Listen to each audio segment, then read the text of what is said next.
Mota. Após o deputado Afonso Mota, será a vez da deputada Cris Tonieto. Com a palavra, eminente deputado Afonso Mota.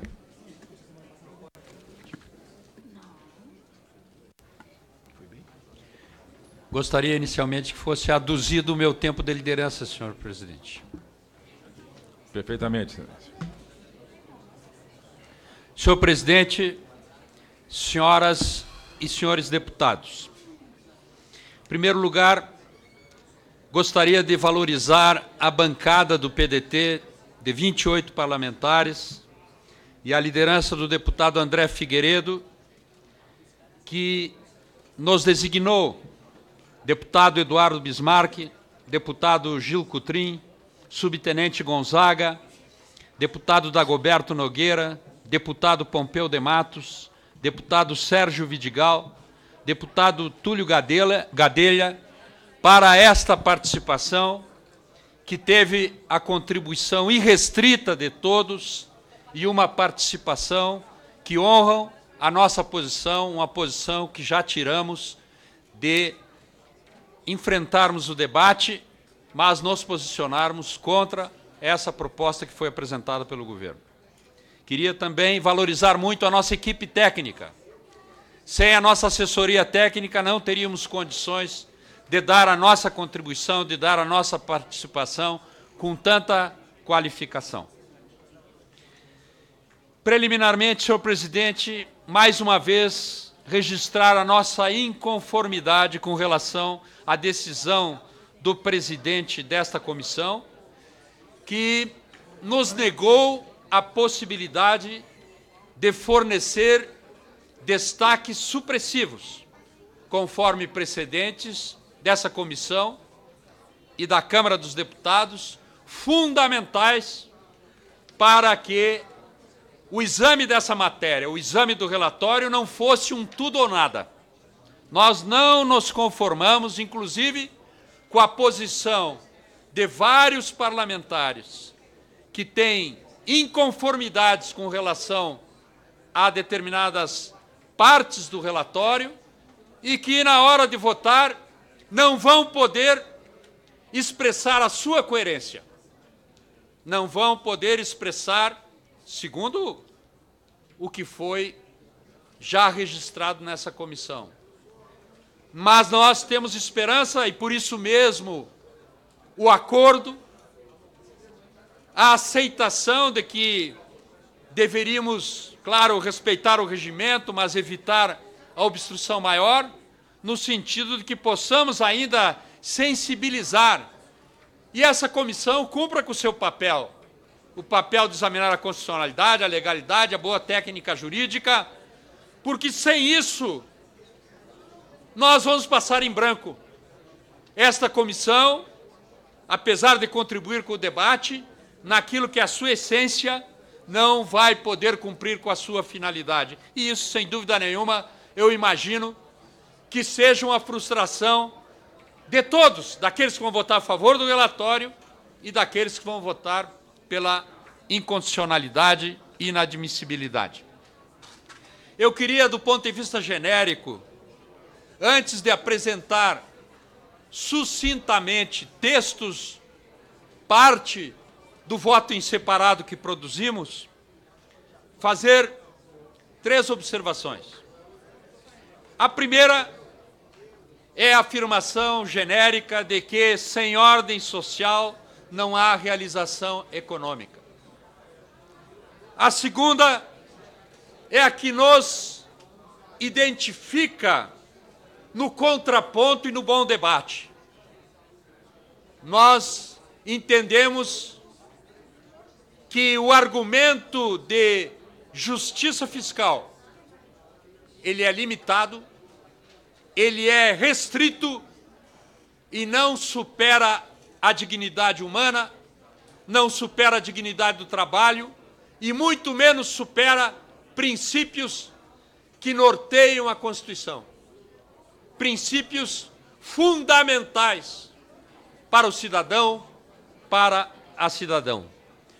Do ponto de vista de resultado, que nós não podemos deixar de registrar porque é um vir a ser, é aquilo que a sociedade vai poder acompanhar na prática, depois de todo esse debate, retirar 1 trilhão em 10 anos da atividade econômica, ter menos aposentados e termos um valor menor dos benefícios, só pode produzir um resultado. É o resultado negativo da atividade econômica, que, aliás, todo o conjunto da atividade econômica nacional não vem tendo a capacidade de produzir. É o crescimento negativo que tem produzido um desemprego em massa. É o resultado negativo da atividade econômica que tem feito com que muitos que trabalham tenham de se valer da terceirização, da pejotização e outras instrumentalizações que trazem, acima de tudo, claro, o conforto particular, individual, que nós temos que respeitar, mas que trazem o desconforto da desesperança. Como superar, com essas circunstâncias de natureza econômica, o desenvolvimento e, por via de consequência, a atividade econômica que possa produzir emprego e que possa produzir crescimento da atividade econômica, da atividade produtiva nacional. Mas vamos nos ater sucintamente ao nosso voto em separado. Apesar das inúmeras e flagrantes inconstitucionalidades que serão aqui apontadas, o nobre relator as desconsiderou por completo ao proferir parecer pela admissibilidade da mesma.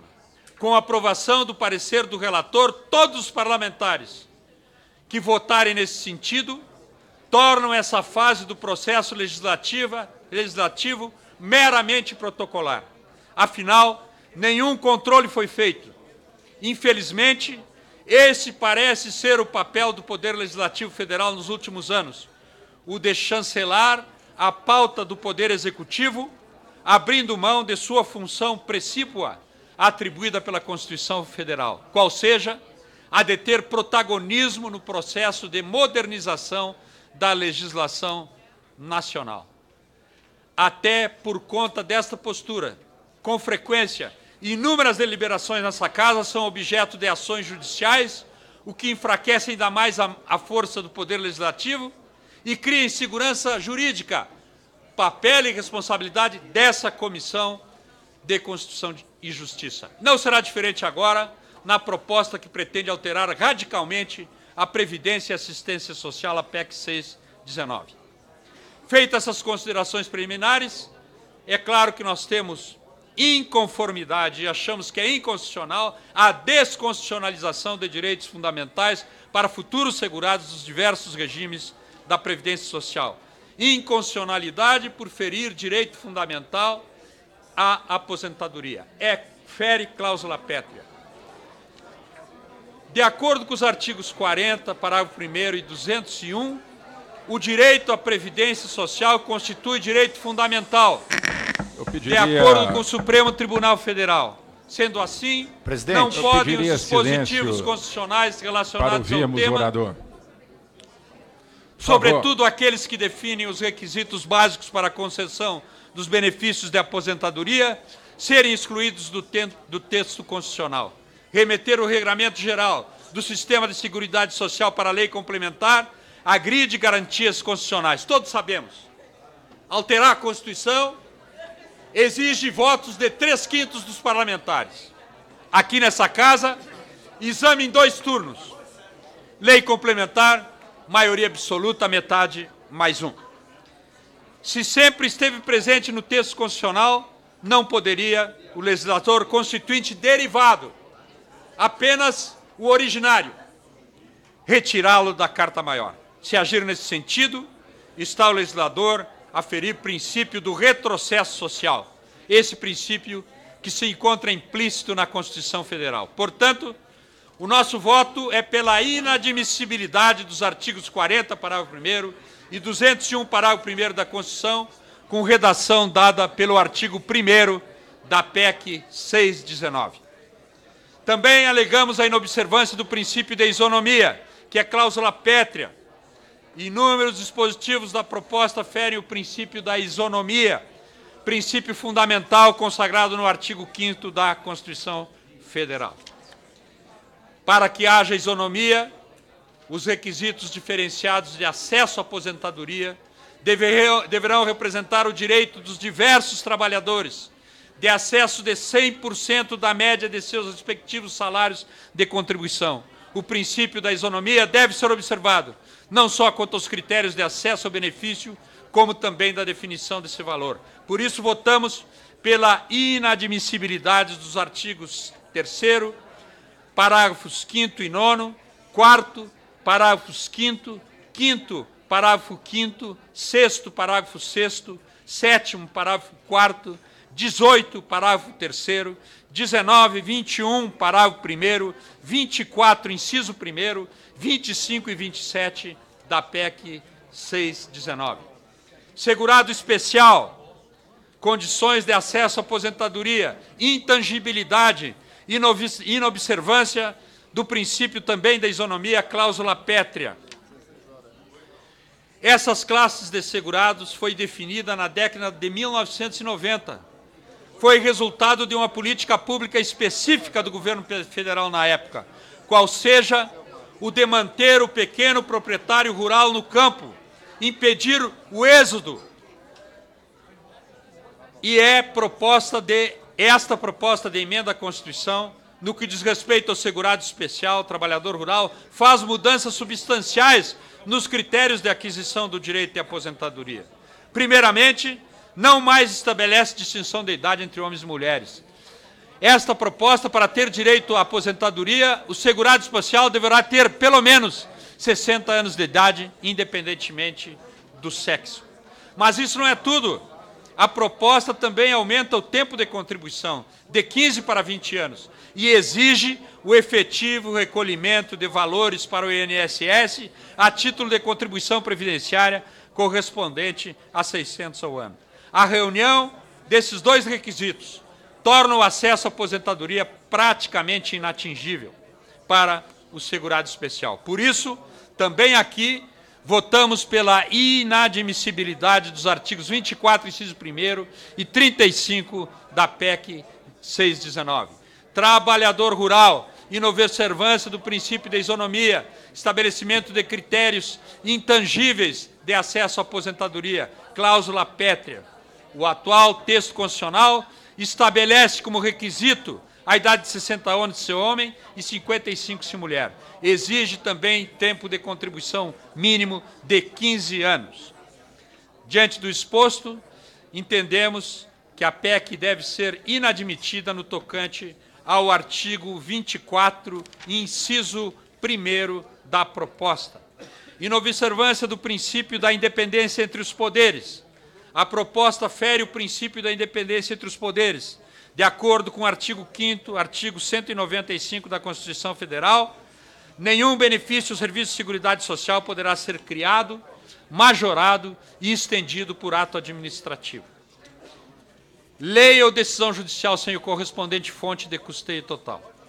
Portanto, também aqui votamos pela inadmissibilidade do parágrafo 5º do artigo 195 da Constituição, com a redação dada pelo artigo 1º da PEC.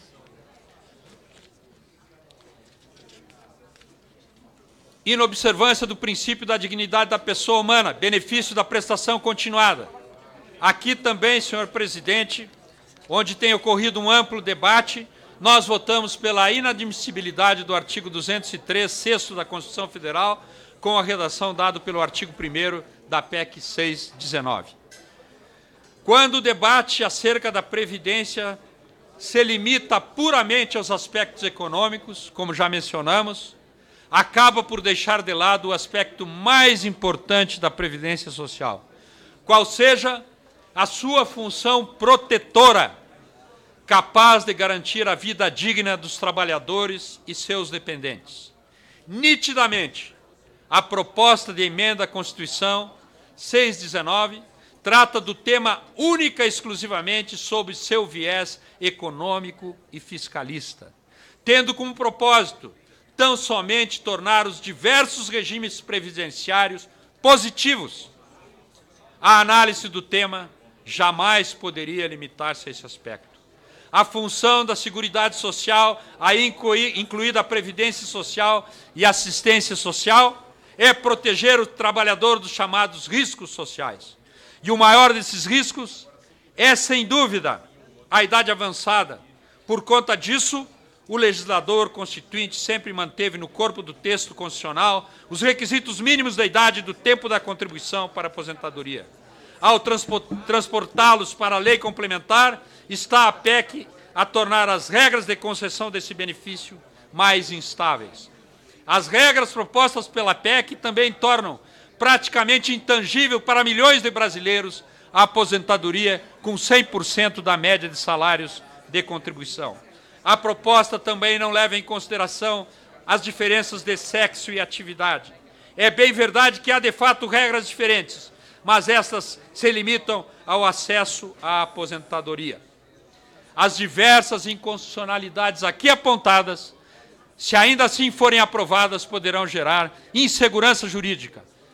Portanto, queremos sensibilizar o relator, as senhoras e os senhores parlamentares, para que procedamos a alterações no relatório apresentado por justiça. Senhor presidente, muito obrigado.